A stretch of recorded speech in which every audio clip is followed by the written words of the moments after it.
Le nouveau roman de Morgane Moncomble est sorti cette semaine et j'ai vu passer un débat sur le genre littéraire auquel appartiendrait ce roman, La Révolte de la Reine. De base, le roman il est marketé comme une romance historique, sauf que c'est pas fidèle à l'histoire telle qu'elle s'est vraiment déroulée.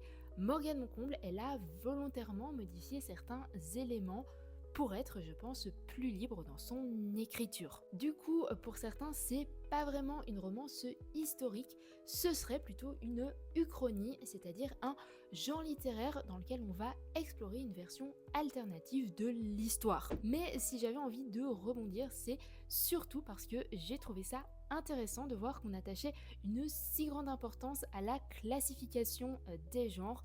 D'ailleurs, on le voit aussi avec le débat sad end et happy end en romance.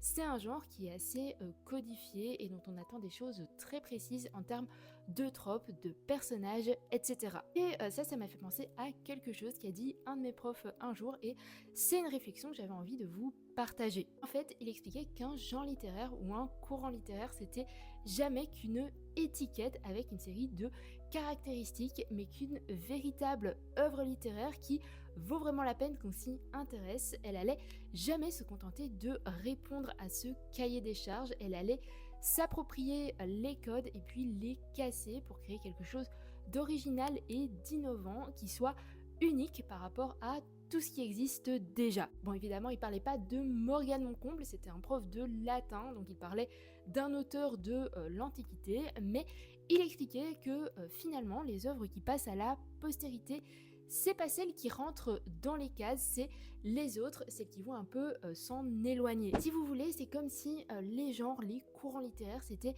des repères à la fois pour les lecteurs et pour l'auteur qui va pouvoir puiser son inspiration dans un espèce de fond commun pour ensuite y apporter quelque chose de neuf, d'un peu transgressif et éventuellement mélanger les genres. Et j'aime bien cette grille de lecture parce que finalement l'idée c'est pas de s'intéresser à ce que le roman a de commun avec les autres, mais vraiment de souligner ce qui le différencie. Du coup, je pense qu'un genre littéraire, faut vraiment le prendre pour ce qu'il est, c'est-à-dire un outil, une catégorie marketing qui va permettre aux lecteurs de trouver facilement ce qu'ils cherchent et puis aux éditeurs d'atteindre leur cible.